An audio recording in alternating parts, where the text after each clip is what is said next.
দাবি পূরণের আশ্বাসে রেল কর্মীদের দেশব্যাপী কর্মবিরতি প্রত্যাহার। সকাল থেকে চলছে ট্রেন। রেলের ওনারা যে বিদ্যমান যে সুবিধা দিয়ে আছে সেগুলো সব বহাল থাকবে। আমরা নিজের থেকে দুঃখিত প্রকাশ করতেছি এবং আমরা এখন থেকে আমি আমার স্টাফ ভাইদেরকে বলবো তারা যেন তাদের কর্মে ফিরে যায়। সুপার শপে কমলেও খোলা বাজারে দেদারসে পলিথিন ব্যাগের ব্যবহার। হুঁশিয়ারি পরিবেশ উপদেষ্টার।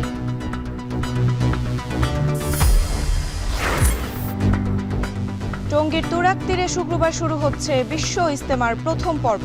৮০ ভাগ প্রস্তুতি সম্পন্ন। মধ্যমাঘে তীব্র শীতেও চলছে খেজুরের রস সংগ্রহ। এবার পাটালি গুড়ে তৈরি হচ্ছে নানা স্বাদের মিষ্টি।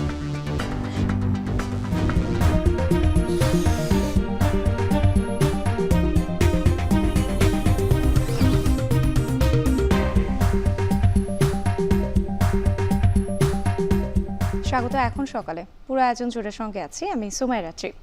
বাংলাদেশ রেলওয়ে রানিং স্টাফদের দুদিনের কর্মবিরতি শেষ হয়েছে। বুধবার রাতে রেল উপদেষ্টা ফাউজুল কবিরের বাসভবনে শ্রমিক প্রতিনিধিদের সাথে বৈঠকের পর তাদের দাবি আংশিক মেনে নেওয়ার আশ্বাসে কর্মবিরতি প্রত্যাহার করা হয়। এ সময় আরও উপস্থিত ছিলেন রেলওয়ে সচিব, রেলের উচ্চ পদস্থ কর্মকর্তারা, শ্রমিক এবং ছাত্র সংগঠনের প্রতিনিধিরা।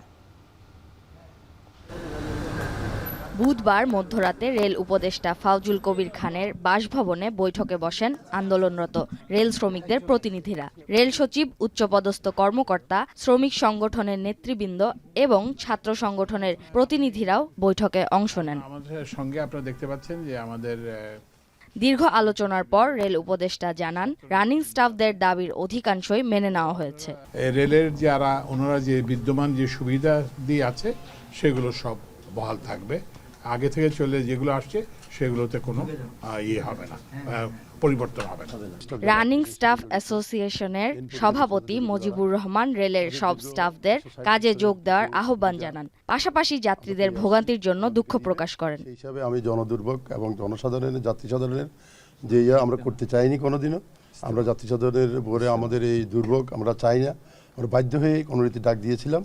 আমরা আমাদের কাছে আমরা নিজের থেকে দুঃখিত প্রকাশ করতেছি এবং আমরা এখন থেকে আমি আমার স্টাফ ভাইদেরকে বলবো তারা যেন তাদের কর্মে ফিরে যায়। মূল বেতনের সঙ্গে রানিং অ্যালাউন্স যোগ করে পেনশন, আনুতোষিক সুযোগ সুবিধা দেওয়ার দাবিতে দীর্ঘদিন ধরে আন্দোলন করে আসছেন রেলের রানিং স্টাফরা। এর আগেও এ নিয়ে কয়েক দফা কর্মসূচি পালন করেন তারা। সবশেষ ২৮ জানুয়ারি সকাল থেকে কর্মচারীরা কর্মবিরতি শুরু করলে দেশ জুড়ে রেল চলাচল বন্ধ হয়ে যায়। এতে সীমাহীন ভোগান্তিতে পড়েন যাত্রীরা। তাজফিয়া উখরোজ, এখন, ঢাকা। নিষিদ্ধ ঘোষণার পর ২.৫ মাস পার হলেও এখনও খোলা বাজারে পলিথিন ব্যাগের আধিপত্য কমেনি। সুপার শপে কমলেও কাঁচা বাজারে অবাধে চলছে পলিথিনের ব্যবহার। ক্রেতা বিক্রেতাদের অভিযোগ, কম খরচে সহজ বিকল্প না থাকায় তারা পলিথিন ব্যাগ ব্যবহার করছেন। যদিও পরিবেশ উপদেষ্টা বলেছেন, পলিথিনের ব্যবহার বন্ধে সামনে আরও কঠোর হবে সরকার। শম্পা বিশ্বাসের প্রতিবেদন। বাজার করতে আসা ক্রেতার কাছে প্রশ্ন ছিল, ব্যাগ কোথায়? উত্তরে কেউ বললেন বাসায় রেখে এসেছেন, আবার কেউ পলিথিনের বিকল্প নেই বলে দায় সারলেন। আসলে তো আমি কাজ করে আসলাম, আর কাজের পরে স্বাভাবিকভাবে ব্যাগ নিয়ে বের হওয়া হয় না। অল্টারনেটিভ থাকলে অবশ্যই আমি সেটা ব্যবহার করব। যেখানে আছে সেখানে তো আমি ব্যবহার করি। আমরা অনেকেই জানি যে এটা আসলে স্বাস্থ্যের জন্য অনেক ক্ষতিকর, কিন্তু তারপরেও আমরা আসি এইভাবে। অনেকটা হয়েছে কি আস্তে আস্তে অভ্যস্ত হয়ে গেছে এরকম, সেই জন্য আর কি এইভাবে আসা। নিষিদ্ধ ঘোষণার পর ২.৫ মাস পার হলেও এখনও খোলা বাজারে পলিথিন ব্যাগের ব্যবহার কমেনি। সুপার শপে কিছুটা কমলেও কাঁচা বাজারে অবাধে চলছে পলিথিনের ব্যবহার। রাজধানীর বিভিন্ন বাজার ঘুরে দেখা যায়, ফলমূল, শাকসবজি থেকে শুরু করে প্রায় সব পণ্যই পলিথিনে মোড়া। এ বিষয়ে ক্রেতা বিক্রেতা উভয়ই উদাসীন। ভিজা জিনিস কাগজে দিলে কাগজ ভিজা পড়ে যাবো। পলিথিনে না রাখলে তো আপনার খোলামেলা রাখলে তো আপনার জীবাণু অনেক কিছু বা অনেক কিছুই দেখা দেয়। পলিথিন আমি চাই উঠুক, কিন্তু পলিথিনের পরবর্তীতে কি হইলে ভালো হয় সেটা আনতে হবে। ওনারা বন্ধ করে দেয় তাহলে আমরা আনবো না, আমরা না পাইলে তারা আনতাম না। নিষিদ্ধ করছে কই, দোকানদার তো না দিয়ে পারে না, দোকানদার তো দেয়, আমরা কি করব? তবে বাস্তবতা যাই হোক, পলিথিন বন্ধে সরকারকে আরও কঠোর হওয়ার পরামর্শ এই পরিবেশবিদের। এটির আমদানি অর্থাৎ এটির উৎপাদন ম্যাটেরিয়ালের আমদানি ম্যাটেরিয়াল এবং এর উৎপাদন, এই দুটি জায়গাতে ইন্টারভেনশন দরকার ছিল। সেই দুটি জায়গাতে আমরা উপযুক্ত পরে ইন্টারভেনশনে এখনও যেতে পারি নাই, যে কারণে সাপ্লাই চেইনটা রয়ে গেছে। শুধুমাত্র আমরা ভোক্তাদেরকে মাঝে মধ্যে এটি কেনা থেকে বিরত থাকার জন্য বাজার এনফোর্সমেন্টের কখনো কখনো দেখা যায়, এই কখনো কখনো এনফোর্সমেন্টে পলিথিন ফেজ আউট হবে না। এদিকে পলিথিন বন্ধে বিভিন্ন সময় অভিযান চালাতে গিয়ে ব্যবসায়ীদের তোপের মুখে পড়তে হচ্ছে সরকারি কর্মকর্তাদের। এমন পরিস্থিতিতে কবে নাগাদ এবং কিভাবে পলিথিন ব্যাগ বন্ধ করতে সক্ষম হবে সরকার, প্রশ্ন ছিল পরিবেশ উপদেষ্টার কাছে। এটা যেহেতু মানুষের অভ্যাসে পরিণত হয়েছে, এই অভ্যাসটা বদলাতে একটু সময় লাগবে। কামরাঙ্গীর চরে আমরা বড় বড় কারখানাগুলো বন্ধ করে দিয়েছি। এখন আমরা পলিথিন শপিং ব্যাগ যে পরিবহন করা হচ্ছে সেটার ব্যাপারেও স্বরাষ্ট্র মন্ত্রণালয়ের সাথে কথা হচ্ছে, ট্রাফিক পুলিশের সাথে কথা হচ্ছে, বন্ধ করা হবে। গত অক্টোবরের আগে 2002 সালেও একবার পলিথিন নিষিদ্ধ করে সরকার। তারপরেও গত 2 দশকে দেশে পলিথিনের উৎপাদন এবং ব্যবহার বাড়তে দেখা গেছে। সংশ্লিষ্টরা বলছেন, উৎপাদন পর্যায়ে পলিথিন বন্ধ না করলে এর ব্যবহার রোধ করা সম্ভব নয়। শম্পা বিশ্বাস, এখন, ঢাকা। বিশ্ব ইজতেমার প্রথম ধাপ সফল করতে টঙ্গীর ময়দান প্রস্তুত করতে দিন-রাত কাজ করছেন মুসল্লিরা। এর মধ্যে 80% কাজ শেষ হয়েছে। তৈরি হয়েছে মূল বয়ানের মঞ্চ, বসানো হয়েছে 450টির বেশি মাইক। বিদেশি মেহমানদের জন্য নির্মাণ করা হয়েছে আলাদা শেড। আগামী শুক্রবার ফজরের নামাজের পর আম বয়ানের মধ্য দিয়ে শুরু হবে মূল আনুষ্ঠানিকতা। তারপর ইসলাম প্রচার ও আল্লাহর সন্তুষ্টি লাভের আশায় ইবাদতে মগ্ন হবেন মুসল্লিরা। আর জানাচ্ছেন জাবেদ আব্দুল্লাহ। 160 একরের টঙ্গীর বিশ্ব ইজতেমার ময়দান, যতদূর চোখ যায় সামিয়ানায় ঢাকা তুরাকতির।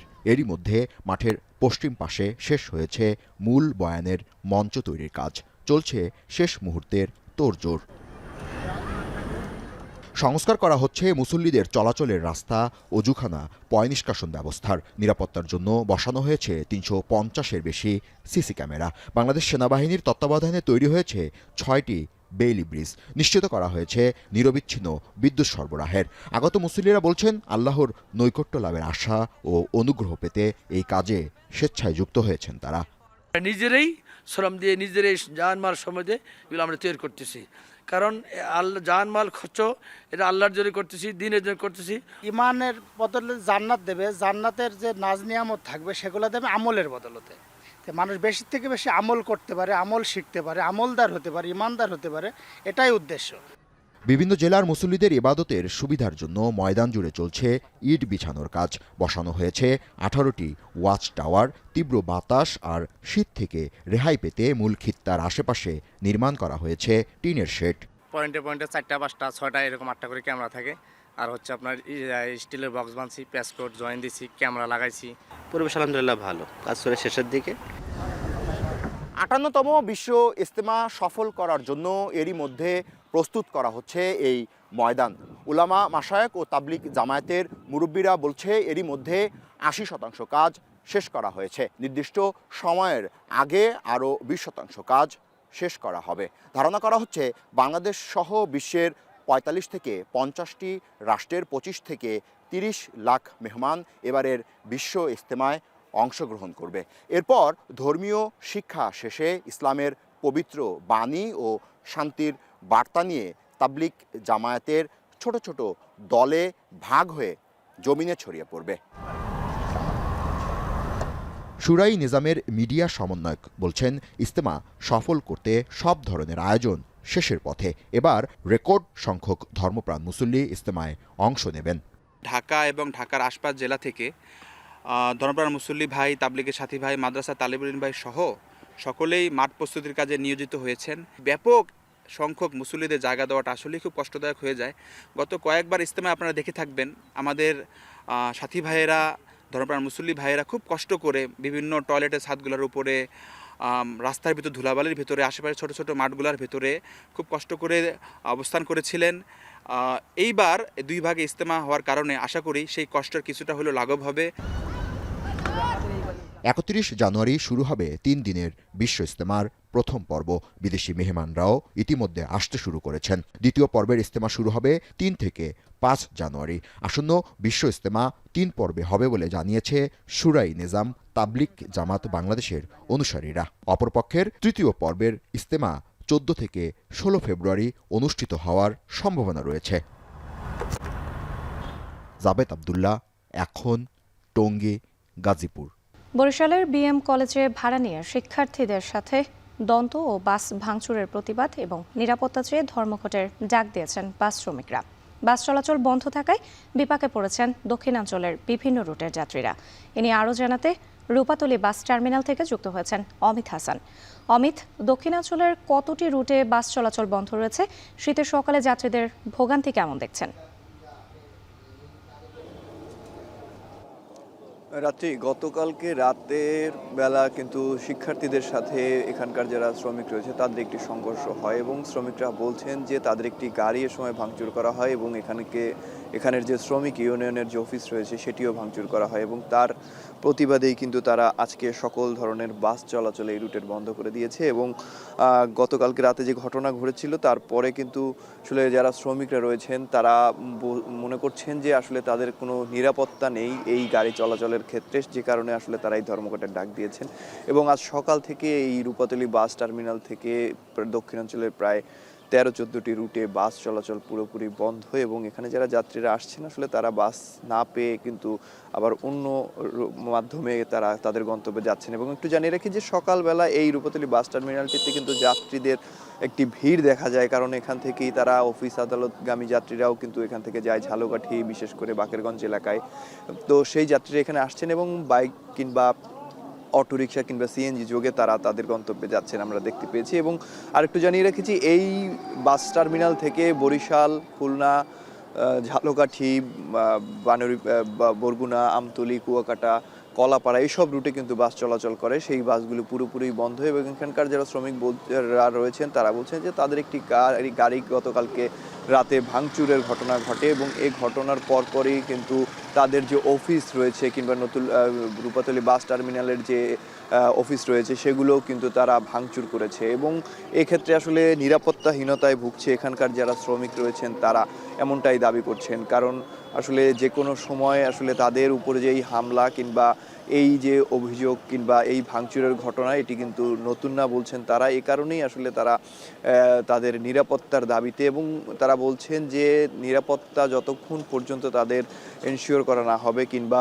নিরাপত্তা সিকিউরিটি দেয়া না হবে ততক্ষণ পর্যন্ত তারা সব ধরনের বাস চলাচল বন্ধ রাখবে। এবং সকাল থেকেই এই টার্মিনাল থেকে সব রুটে বাস চলাচল কিন্তু আমরা বন্ধ দেখতে পেয়েছি। যাত্রীরা যারা রয়েছেন তারা আসছেন, কিছুটা ভোগান্তিতে পড়ছেন, তারা এসে আসলে তাদের গন্তব্যের যে গাড়িগুলো সেগুলো পাচ্ছেন না, তারা এসে ফিরে যাচ্ছেন কিংবা অন্য মাধ্যমে তারা তাদের গন্তব্যে যাচ্ছেন, কিছুটা ভোগান্তিতে তারা পড়ছেন। এবং এই ধর্মঘট আসলে কতদিন চলবে সেটি কিন্তু এখন পর্যন্ত জানা যায়নি। তারা বলছেন যে যতক্ষণ পর্যন্ত তাদের দাবি কিংবা নিরাপত্তা না দেয়া হবে ততক্ষণ পর্যন্ত তারা আসলে গাড়ি চালাবেন না। তবে বাস মালিক সমিতির যারা রয়েছেন তারা বলছেন যে খুব দ্রুত সময়ের মধ্যেই আসলে এটি একটি সুষ্ঠু সমাধান করা হবে। তবে শ্রমিকরা বলছেন যে যেহেতু তারা মাঠ পর্যায়ে আসলে গাড়ি চালায় কিংবা কাজ করে সেক্ষেত্রে আসলে তাদের নিরাপত্তাটা জরুরি। যতক্ষণ পর্যন্ত তাদের এই নিরাপত্তা দেয়া না হবে কিংবা নিরাপত্তার কথা চিন্তা না করা হবে ততক্ষণ পর্যন্ত আসলে তারা গাড়ি এখান থেকে চালাবেন না কিংবা গাড়ি নিয়ে কেউ কাজ করবেন না বলছেন। এবং আরেকটু জানিয়ে রাখি যে বরিশাল নতুল্লাবাদ বাস টার্মিনাল থেকে কিন্তু প্রায় 13 থেকে 14 রুটে বাস চলাচল করে, বিশেষ করে কুয়াকাটা, কলাপাড়া, পটুয়াখালী, এছাড়া ঝালকাঠি, খুলনা পর্যন্ত কিন্তু এখানে এই রুট থেকে গাড়ি চলাচল করে। সেক্ষেত্রে কিন্তু এই রুটগুলো বন্ধ থাকায় এখানকার যারা যাত্রীরা রয়েছেন তারা কিছুটা বিপাকেই পড়েছেন, কেননা সকালবেলা কিন্তু আসলে এই জায়গাটিতে পুরো যাত্রীদের আনাগোনায় মুখরিত থাকে। সেই জায়গাটি আমরা দেখেছি পুরোপুরি ফাঁকা এবং বাস কাউন্টারগুলো একদম বন্ধ এবং বাসগুলো টার্মিনালের ভেতরে কিন্তু রাখা হয়েছে বন্ধ করে। কোনো ধরনের চলাচল কিন্তু এই মুহূর্তে এই রূপাতলী বাস স্ট্যান্ড থেকে চলাচল করছে না বাস। তো বরিশাল থেকে এই ছিল আমার কাছে সর্বশেষ রাত্রি। বরিশালে চলছে বাস শ্রমিকদের ধর্মঘট। এ নিয়ে বিস্তারিত জানাতে যুক্ত ছিলেন অমিত হাসান। ঘন কুয়াশা আর হিমেল হাওয়ায় বেশ কয়েকদিন ধরেই জবুথবু দেশের দক্ষিণ পশ্চিমের সীমান্তবর্তী জেলা চুয়াডাঙ্গা। তাপমাত্রা কমে যাওয়ায় বিপাকে এই অঞ্চলের বাসিন্দারা। শীতের আরও খবর জানাতে চুয়াডাঙ্গা থেকে যুক্ত হয়েছেন অনিক চক্রবর্তী। অনিক, শীতের তীব্রতা কেমন, শীত নিয়ে আবহাওয়া অফিস কি বলছে, এবং একই সাথে জানতে চাই এই যে খেটে খাওয়া মানুষের কি অবস্থা?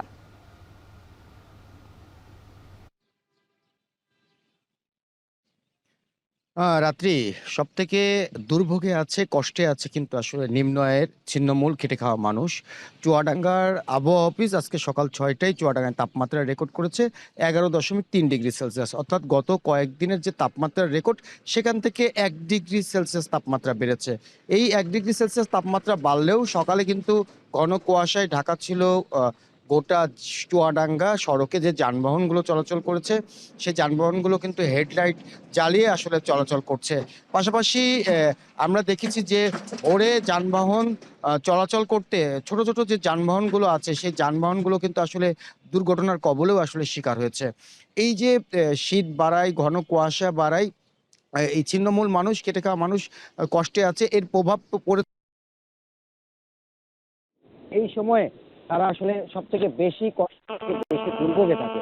তো এই শীত পরিস্থিতি, এই চুয়াডাঙ্গার এই তাপমাত্রা আরো বেশ কয়েকদিন থাকবে এবং এই তাপমাত্রা এই সহসায় কিন্তু কমছে না বলছে আবহাওয়া অফিস। আবহাওয়া অফিস বলছে যে সামনে যে দিনগুলো আসছে, সেই দিনগুলোতে তাপমাত্রা আরো কিছুটা নেমে আসতে পারে। তো রাত্রি শীত পরিস্থিতি নিয়ে চুয়াডাঙ্গা থেকে আমার কাছে এই ছিল সবশেষ। রাত্রি শীতের তীব্রতার খবর জানাতে যুক্ত ছিলেন অনিক চক্রবর্তী। মাগুরায় খেজুর রস সংগ্রহে ব্যস্ত সময় পার করছেন গাছিরা। এবছর খেজুরের গাছ বৃদ্ধি পাওয়ায় জেলা ছাড়াও বিভিন্ন এলাকার গাছিরাও এসেছেন মাগুরায়। গাছিদের কাছ থেকে রস সংগ্রহ করে বিভিন্ন মিষ্টান্ন ভাণ্ডারগুলো বিভিন্ন রকমের মিষ্টি তৈরি করেছে। আর দেশের বিভিন্ন এলাকায় এই মিষ্টির কদর থাকায় অনলাইনেও বিক্রি হচ্ছে। আর খেজুরের রসের ভিন্নতর আঙ্গিকে বাণিজ্যিক চাহিদা বাড়ায় এই শীত মৌসুমে কোটি টাকা লাভের আশা করছেন ব্যবসায়ীরা। বিশ্বজিৎ বাপের প্রতিবেদন। কাকটাকা ভোর থেকে শুরু হয় গাছিদের তোড়জোড়। কুয়াশা আর কনকনে শীত উপেক্ষা করে রস আহরণে ব্যস্ত তারা। দেশের বিভিন্ন প্রান্ত থেকে আসা গাছিরা কাজ করেন মাগুরায়। ঝুপড়ি ঘর বেঁধে সংগ্রহ করা রস থেকে গুড় পাটালি তৈরি করছেন তারা। উত্তরবঙ্গ থেকে এসে আমরা বিভিন্ন জায়গায় গাছ কেটে বেড়াই। এখানে পাটালি গুড় বেশি চাহিদা, এই জন্য এখানে আমরা আসছি গাছ কাটার জন্য। আমি প্রত্যেক দিন 30-35টা গাছ কাটি। এখন এই রসের এত চাহিদা, ঠিক আছে, এই রস দিয়ে বর্তমানে মিষ্টি বানাচ্ছে। 20 কিলোমিটার দূর থেকে আমরা আসছি সকালে রস খেতে এবং খেজুরের পাটালি খেতে। শীতে পিঠাপুলির পাশাপাশি এবার খেজুর গুড় বা পাটালি দিয়ে নতুন আঙ্গিকে তৈরি হচ্ছে প্যারা সন্দেশ, চমচম, রসগোল্লা, হাড়িভাঙা সহ নানান ধরনের মিষ্টি। মাগুরার এই মিষ্টির সুখ্যাতি থাকায় ঢাকা, চট্টগ্রাম, বরিশাল, ময়মনসিংহ সহ দেশের বিভিন্ন এলাকায় কুরিয়ার বা অনলাইনেও খেজুর রসের মিষ্টি বিক্রি হচ্ছে। আর চাহিদা বেশি থাকায় দামও ভালো পাচ্ছেন কারিগররা। খেজুরের গুড়ের মিষ্টিটা অনেক সুন্দর এবং এইখানে আমরা সব সময় এসে খাই। অন্যান্য মিষ্টির থেকেও খেজুরের গুড়ির রসগোল্লা, তারপরে খেজুরের গুড়ির প্যাড়া সন্দেশ, খেজুরের গুড়ির কাঁচাগোল্লা, এইসব মিষ্টির চাহিদা এবার বেশি। খেজুর গাছের অর্থনৈতিক উপযোগিতার কারণে প্রতি বছর নতুন গাছ লাগানোর পাশাপাশি গাছিদের প্রশিক্ষণ দিচ্ছে কৃষি বিভাগ। নিরাপদ খেজুরের গুড় উৎপাদন বিষয়ে বিভিন্ন সময় কৃষকদেরকে পরামর্শ দিচ্ছি। এজন্য আমাদের খেজুর গাছের উৎপাদনও বৃদ্ধি পেয়েছে। কৃষি বিভাগের তথ্য মতে চলতি মৌসুমে মাগুরায় 200 হেক্টর জমিতে প্রায় 1,05,000 গাছ লাগানো হয়েছে। খেজুর গাছের সংখ্যা বাড়ায় এবছর প্রায় 2,500 টন গুড় উৎপাদনের আশা কৃষি বিভাগের, যার বাজার দর প্রায় 80 কোটি টাকা। এখন মাগুরা। পার্বত্য জেলা বান্দরবানে পাহাড় কাটার মহা উৎসব। পরিবেশ অধিদপ্তর ও প্রশাসনের নজরদারি সত্ত্বেও বিভিন্ন অজুহাতে নির্বিচারে কাটা হচ্ছে পাহাড়, ধ্বংস হচ্ছে পরিবেশ, প্রাণ, প্রকৃতি। বিস্তারিত বান্দরবান থেকে রিজভি রাহাতের প্রতিবেদনে। পার্বত্য জেলা বান্দরবানের বিভিন্ন পাহাড়ের পাদদেশে পাহাড় কেটে বসতি গড়ে তুলছে জেলার লক্ষাধিক মানুষ। বিভিন্ন নির্মাণ কাজের অজুহাতে প্রতিনিয়ত চলছে স্কেভেটর দিয়ে পাহাড় কাটার কাজ। শহরের বালাঘাটা, কালাঘাটা ও টঙ্কাবতী সহ জেলার বিভিন্ন জায়গায় পাহাড় কাটার মহোৎসব।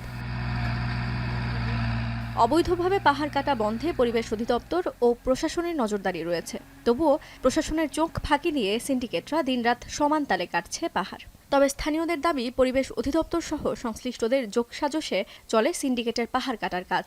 রাতের অন্ধকারে পাহাড় কাটতেছে, এই পাহাড় কাটার কারণে আমাদের রাস্তাঘাটে মাটি চলে আসে। বর্ষাকালের দিন পাহাড় ভাঙে লোকজন সব মারা যাইতেছে। আমরা চাই প্রশাসন এবং এদিকে দৃষ্টি আকর্ষণ করুক এবং তাদেরকে শাস্তির আওতায় আনুক। এদিকে পরিবেশ অধিদপ্তরের কর্মকর্তারা জানান, অবিলম্বে পাহাড় কাটা বন্ধ ও সিন্ডিকেট চক্র শনাক্তের চেষ্টা চালানো হচ্ছে।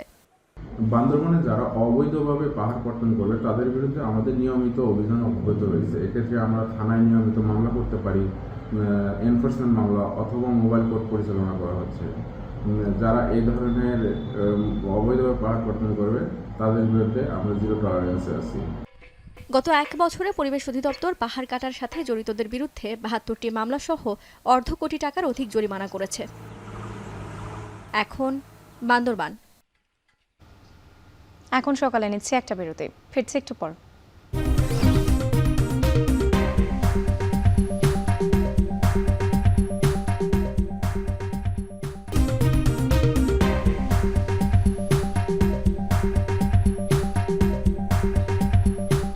বিরতির পর ফিরে এলাম, দেখছেন এখন সকাল।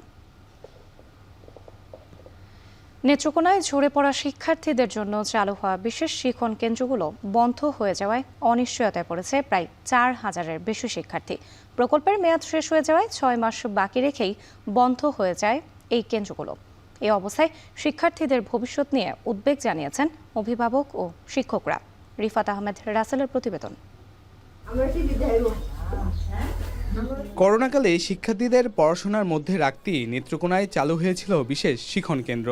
2022 সালে শুরু হওয়া এই প্রকল্পের আওতায় প্রাথমিক শিক্ষা থেকে ঝরে পড়া 8 থেকে 14 বছর বয়সী শিক্ষার্থীদের আবারও শিক্ষা কার্যক্রমে ফিরিয়ে আনতে কাজ করছিলেন 280 জন শিক্ষক। পঞ্চম শ্রেণীর শিক্ষার্থী তামিম ইকবাল। করোনা সময় পড়াশোনা বন্ধ হলেও এখন খালার বাড়িতে থেকে পড়ছেন বিশেষ শিক্ষণ কেন্দ্রে। তামিম ইকবালের মতো ঝরে পড়া অনেক শিক্ষার্থীর বিশেষ সুবিধায় আবারও ফিরছেন শিক্ষা কার্যক্রমে। এর মধ্যে হতদরিদ্র শিক্ষার্থীর সংখ্যাই বেশি। আমার মা বাবা থাকে বাড়িতে। আগে আমি প্রাইমারি স্কুলে পড়তাম, করোনার সময় সাইডা দিছিলাম। করোনা গেলাগা আমি নয়া ভর্তি হয়েছি। প্রকল্পের মেয়াদ ছিল 2024 সালের ডিসেম্বর পর্যন্ত। ফলে চলতি শিক্ষাবর্ষের 6 মাস বাকি থাকতেই বন্ধ হয়ে যায় শিক্ষণ কেন্দ্রগুলো। এতে ক্ষতিগ্রস্ত হচ্ছেন শিক্ষার্থীরা।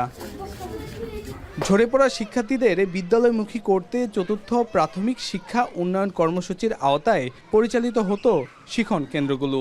এই কেন্দ্রগুলোতে শিক্ষার্থীরা বিনামূল্যে বই, পোশাক ও শিক্ষা উপকরণ পান। পাশাপাশি কেন্দ্রগুলো ছিল হতদরিদ্র এবং অভিভাবকহীন শিশুদের জন্য ভরসার জায়গা।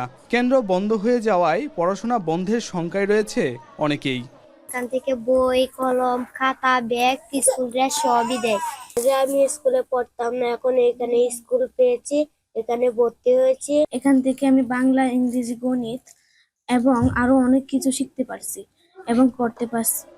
শিক্ষা সংশ্লিষ্টদের দাবি, ঝরে পড়া শিক্ষার্থীদের শিক্ষার আওতায় আনতে সময়মতো কার্যকর পদক্ষেপ নেওয়া জরুরি।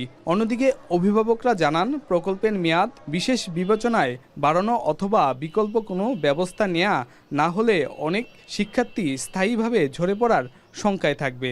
শুনতাছি বদ্ধ হয়ে যাইব, বদ্ধ হয়ে গেলে আমরা মেয়েটি ফুলাহান্ডি কই পড়বো, কিবা করবো? আমরা তো হরালে অন্যান্য করানোর মতো আমরা যোগ্যতা না। হঠাৎ করে স্কুল বন্ধ হয়ে গেলে তো ক্ষতি হবে। অন্য জায়গায় নিয়ে ভর্তি করলে টাকা পয়সা লাগবো। এনে যদি আরো 6 মাস চলে তাহলে এখানে আমার টাকা পয়সা লাগতেছে না। শিক্ষার্থীদেরকে অনেক উপকার হতো। এই বাচ্চাগুলো এখন তো কোনো জায়গায় ভর্তি করানো যাইতেছে না। আরো যদি আমরা 6 মাস পেতাম তাহলে আমাদের কোর্সটা শেষ হলে আমাদের অনেক উপকার হতো। বাচ্চাগুলোকে একটা ভালো পজিশনে নিয়ে যেতে পারতাম আর কি।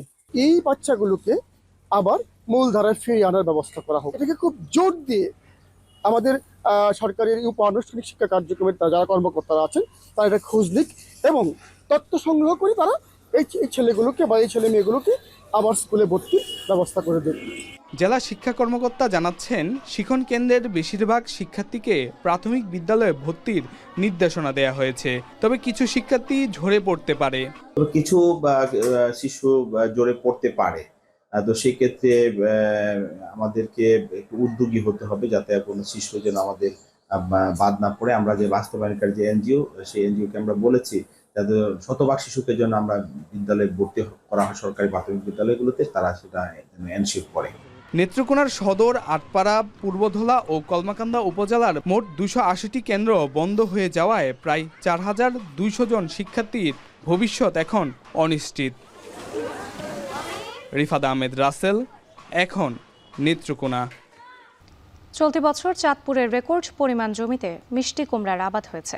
অনুকূল আবহাওয়ায় ফলনও ভালো হয়েছে, কিন্তু ন্যায্য মূল্য না পেয়ে লোকসানে ফসল উৎপাদনে আগ্রহ হারাচ্ছেন কৃষকরা। এদিকে কুমড়ার ভালো দাম পেতে কিছুদিন সংরক্ষণের পর বিক্রি করার পরামর্শ কৃষি বিভাগের। তালহা জুবাইরের প্রতিবেদন। চাঁদপুর হাজীগঞ্জ দক্ষিণ বলাখাল গ্রামের কৃষক মোহাম্মদ জসিম গেল বছর মিষ্টি কুমড়ার ভালো দাম পাওয়ায় চলতি বছরও 96% জমিতে করেছিলেন আবাদ। বীজ, কীটনাশক ও শ্রমিকের মজুরি মিলিয়ে আবাদে ব্যয় হয়েছে প্রায় 72,000 টাকা। তবে উৎপাদন শেষে মিষ্টি কুমড়া বিক্রি করে আয় হয়েছে মাত্র 52,000 টাকা। ফসলের ন্যায্য দাম না পাওয়ায় লাভের বদলে উল্টো গুনতে হচ্ছে লোকসান। আমার 72,000 টাকা খরচ হয়েছে, আমার 42,000 টাকা বিক্রি হয়েছে। আর জমির ভিতরে যে মিষ্টি কুমড়া আছে ওই মিষ্টি কুমড়া আমার 10 হইতে 12,000 টাকা বিক্রি আইব, 20 হইতে 25,000 টাকা আমার লস আইছে এবার। গেল বছর মাঠ পর্যায়ের কৃষকরা প্রতি কেজি মিষ্টি কুমড়া পাইকারদের কাছে বিক্রি করেছেন 15 থেকে 20 টাকা কেজি দরে। কিন্তু এবছর বাম্পার ফলন হলেও ফসল বিক্রির জন্য কাঙ্ক্ষিত পাইকার পাচ্ছেন না কৃষকরা। ফলে বাধ্য হয়ে 8 থেকে 10 টাকা দরে কুমড়া বিক্রি করতে হচ্ছে তাদের। ফলনের দিক দিয়ে আলহামদুলিল্লাহ ভালো আসছে, কিন্তু দামের দিক দিয়ে আসতেছে না। আমরা কষ্ট করে মাল করছি, আপনার হেরা নিয়ে আমি 40 টাকা 50 টাকা বিক্রি করে, কিন্তু আমরা ক্ষেতের ভিতরে কোনো দাম পাই না। গত বছর বেশি এই কুরমে ধরেন না 20 টাকা 22 টাকা, এবার 8 টাকা 9 টাকা 10 টাকা কেজি। প্রান্তিক পর্যায়ের কৃষকরা কুমড়ার ভালো দাম না পেলেও খুচরা বাজারের চিত্র ভিন্ন।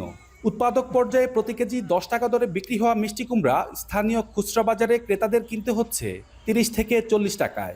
এতে করে যে কৃষক কষ্ট করে আবাদ করে সে ন্যায্য মূল্য না পেলেও ভারী হচ্ছে মধ্যস্বত্বভোগীদের পকেট।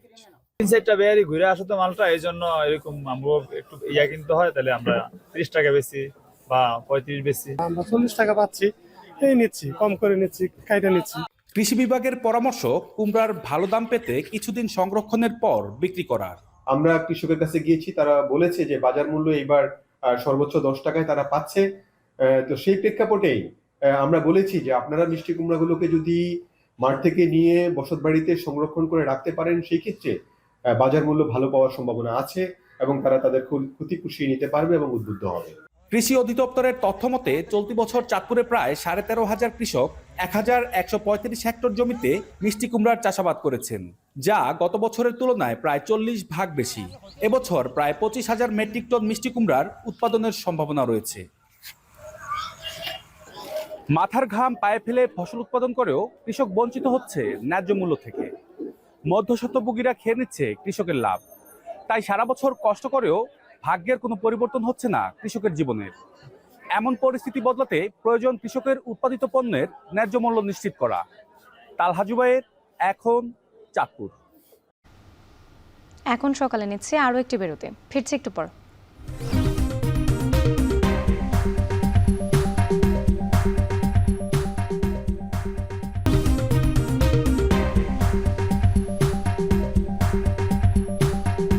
বিরতির পর ফিরে এলাম আরও একবার, দেখছেন এখন সকাল।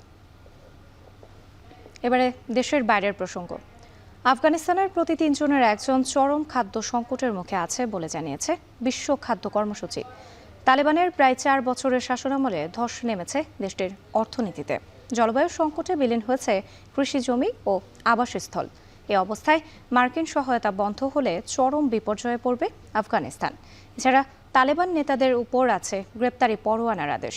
এদিকে মার্কিন চাপ সত্ত্বেও কাবুলের পাশে দাঁড়িয়েছে তেহরান। আরও জানাচ্ছেন তানভীর জনি। 2021 সালের 15 আগস্ট দ্বিতীয়বারের মতো আফগানিস্তানের ক্ষমতায় বসে তালেবান গোষ্ঠী। বিদ্রোহী থেকে শাসক হলেও আন্তর্জাতিক স্বীকৃতির জন্য তাদের ঘুরতে হচ্ছে দাঁড়ে দাঁড়ে। যুক্তরাষ্ট্র ও পশ্চিমাদের চোখে তারা আগের মতো হুমকি নয়, তবে দেশ পরিচালনা করতে গিয়ে তালেবান নেতারা হোঁচট খেয়েছেন বারবার। গেল প্রায় 4 বছরেও অর্থনীতিকে শক্ত ভিতের উপর দাঁড় করাতে ব্যর্থ হয়েছেন তারা। জিডিপির একটি বড় অংশ এখনও বিদেশি সহায়তা নির্ভর। কূটনৈতিক সম্পর্ক নড়বড়ে। আন্তর্জাতিক নিষেধাজ্ঞার চাপে সংকুচিত হচ্ছে আফগান অর্থনীতি। সম্প্রতি জাতিসংঘের বিশ্ব খাদ্য কর্মসূচি এক প্রতিবেদনে জানায় আফগানিস্তানের প্রতি ৩ জনের ১ জন খাদ্য সংকটে ভুগছেন। তাৎক্ষণিক সহায়তা না পেলে প্রয়োজনীয় খাদ্য থেকে বঞ্চিত হবে কয়েক লাখ বাসিন্দা। Any potential reduction in assistance for Afghanistan is, of course, concerning. And that assistance, whether it is assistance to WFP or another actor, the levels of need are just so high here in Afghanistan. চলতি শীত মৌসুমে মাত্র ৬০ লাখ মানুষকে সহায়তা দিতে পেরেছে বিশ্ব খাদ্য কর্মসূচি। তহবিলের অভাবে সংকটে পড়েছে ৮০ লাখের বেশি মানুষ। ২০২৫ সালের জুন পর্যন্ত সবচেয়ে ঝুঁকিপূর্ণ পরিবারগুলোর জন্য দরকার আরও ৬৫ কোটি মার্কিন ডলার। একই সময়ে জলবায়ু সংকটে নষ্ট হয়েছে আফগানদের খামার, কৃষিজমি ও ঘরবাড়ি। বছরের পর বছর খরা ও আকস্মিক বন্যায় বিপর্যয়ের মুখে পড়েছে লাখ লাখ বাসিন্দা। মৌলিক পুষ্টি জোগাতে হিমশিম খাচ্ছে অনেক পরিবার। তালেবানের অধীনে নারীর ক্ষমতায়নের অভাব চরমে। সেই অভিযোগে সম্প্রতি বহু দাতাগোষ্ঠী সহায়তার অর্থ কমিয়ে দিচ্ছে আফগানিস্তানে। এই অবস্থায় মার্কিন প্রেসিডেন্ট ডোনাল্ড ট্রাম্পের ৯০ দিনের জন্য বিদেশি সহায়তা স্থগিতের নির্দেশ আফগানিস্তানে বিপর্যয় ডেকে আনবে। ৪ কোটি ২০ লাখ বাসিন্দার যুদ্ধবিধ্বস্ত এই দেশটির অর্ধেকের বেশি জনসংখ্যার মানবিক সহায়তা প্রয়োজন। এছাড়া তালেবানরা আফগান মহিলাদের এনজিওতে কাজ করা নিষিদ্ধ করেছে। So the US cutting aid disbursements overnight will have disastrous consequences. এদিকে মার্কিন নিষেধাজ্ঞা উপেক্ষা করে আফগানিস্তানের দিকে কূটনৈতিক সহায়তার হাত বাড়িয়েছে ইরান। সম্প্রতি তালেবানের শীর্ষ নেতাদের সঙ্গে ইরানের পররাষ্ট্রমন্ত্রীর বৈঠকে অর্থনৈতিক ও দ্বিপাক্ষিক সহযোগিতার বিষয়ে আলোচনা হয়।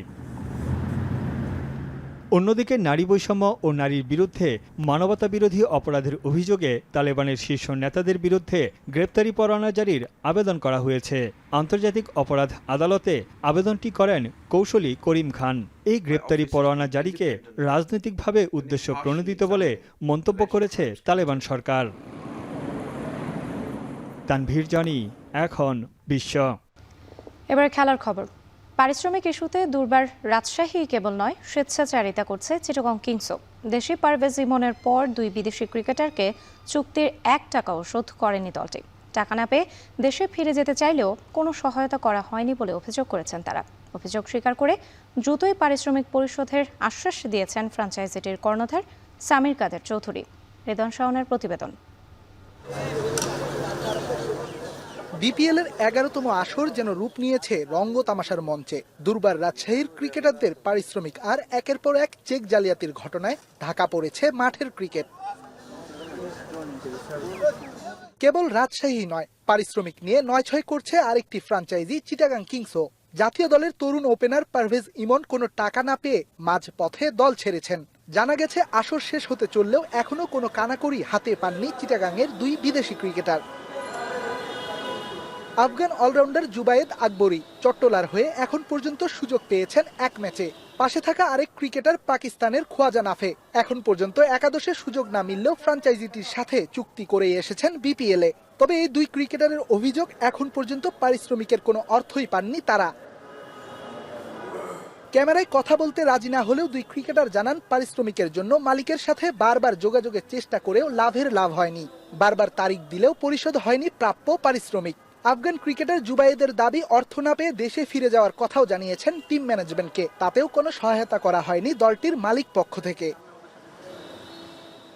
এ বিষয়ে জানতে যোগাযোগ করা হয় ফ্র্যাঞ্চাইজিটির কর্ণধার সামির কাদের চৌধুরীর সাথে। অভিযোগ স্বীকার করে দ্রুতই পারিশ্রমিক পরিশোধের আশ্বাস দিয়েছেন তিনি।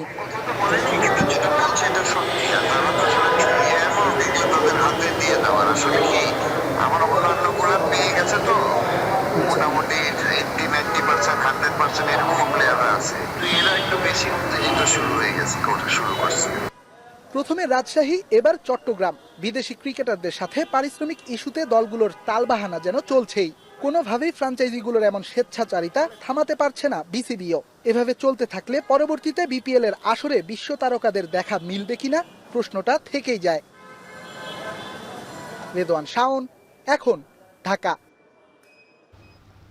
পয়েন্ট টেবিলে নিজেদের আধিপত্য বজায় রাখতে পৃথক পৃথক ম্যাচে মাঠে নামবে রংপুর রাইডার্স ও ফরচুন বরিশাল। অন্যদিকে ভিন্ন ভিন্ন ম্যাচে চিটাগং কিংস আর ঢাকা ক্যাপিটালসের সামনে থাকবে প্লে অফে জায়গা করে নেওয়ার লড়াই। বিস্তারিত জানাচ্ছেন আরিফুল ইসলাম সাহা। বালির মধ্যে বিশেষ অনুশীলনে রাইডার বোলার নাহিদ রানা আর আকিব জাভেদ 10 ম্যাচে 8 জয় নিয়ে পয়েন্ট টেবিলের শীর্ষে রাইডাররা। তবুও এই বাড়তি প্রস্তুতির কারণ দুর্বার রাজশাহীর কাছে টানা 2 ম্যাচে হার। তাই রাইডারদের প্রচেষ্টা আবারও জয়ের ধারায় ফিরে শীর্ষস্থান নিশ্চিত করা। The wickets, I think, have generally been quite good. The difference in the competition, I think, is for teams now. Teams are starting to get a little bit tired. It's been a long competition. But as I said to the gentleman over there, we need to find that spark and find that spark quickly to get some results over the next couple of days. Chittagong কিংসের এখনো বাকি 3 match, 5 জয় নিয়ে play অফের লড়াইয়ে অবস্থানও বেশ ভালো। তবুও স্বস্তিতে নেই বন্দরনগরীর দলটি, কারণ অবশিষ্ট 3 ম্যাচের 2 ম্যাচেই শরীফুল ইসলাম শামীম পাটোয়ারিদের প্রতিপক্ষ রংপুর রাইডার্স ও ফরচুন বরিশাল, যেখানে প্রথম চ্যালেঞ্জের নাম রংপুর রাইডার্স। রংপুরের সাথে ব্যাক টু ব্যাক ম্যাচে হেরে গেলেও 8 ম্যাচে জয় নিয়ে টেবিলের শীর্ষে ওঠার দ্বারপ্রান্তে ফরচুন বরিশাল। প্রথম দেখাই ঢাকা ক্যাপিটালসকে হারিয়েছিল তামিমরা, এবারও লক্ষ্যটা অপরিবর্তিত। আমরা এখানে একটা ম্যাচ খেলেছি এবং আমার মনে হয় হাই স্কোরিং ম্যাচটা খুব কমফোর্টেবলি চেস ডাউন করেছি। So wicket shouldn't be a problem all the time. আমার কাছে মনে হয় যে স্কিল এবং এই অ্যাপ্লিকেশনটাও ইম্পর্টেন্ট। যে প্রতিপক্ষ আসতেছে তাদেরকে নিয়ে প্ল্যানিং করছি, এর বাইরে অত বেশি আমরা ওইভাবে চিন্তা করছি না। টুর্নামেন্ট থেকে ছিটকে না গেলেও সেরা চারের প্রতিযোগিতায় অন্যান্যদের থেকে অনেকটাই পিছিয়ে ঢাকা। প্লে অফে জায়গা পেতে হলে বরিশালের বিপক্ষে জয়ের বিকল্প নেই লিটন সাব্বিরদের। শুধু তাই নয়, বাকি ম্যাচগুলো শুধু জিতলেই হবে না, তাকিয়ে থাকতে হবে অন্যান্য সমীকরণের উপরও। আরিফুল ইসলাম সাহাব, এখন, ঢাকা। শেষ করছি এখন সকাল। যাওয়ার আগে শিরোনামগুলো আরও একবার। দাবি পূরণের আশ্বাসে রেল কর্মীদের দেশব্যাপী কর্মবিরতি প্রত্যাহার, সকাল থেকে চলছে ট্রেন। রেলের যারা ওনারা যে বিদ্যমান যে সুবিধা দিয়ে আছে সেগুলো সব বহাল থাকবে। আমরা নিজের থেকে দুঃখিত প্রকাশ করতেছি এবং আমরা এখন থেকে আমি আমার স্টাফ ভাইদেরকে বলবো তারা যেন তাদের কর্মে ফিরে যায়। সুপার শপে কমলেও খোলা বাজারে দেদারসে পলিথিন ব্যাগের ব্যবহার, হুঁশিয়ারি পরিবেশ উপদেষ্টার।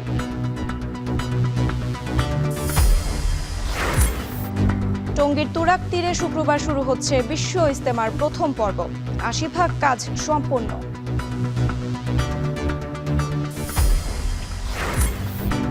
মধ্য মাঘে তীব্র শীতেও চলছে খেজুরের রস সংগ্রহ, এবার পাটালি গুড়ে তৈরি হচ্ছে নানা স্বাদের মিষ্টি।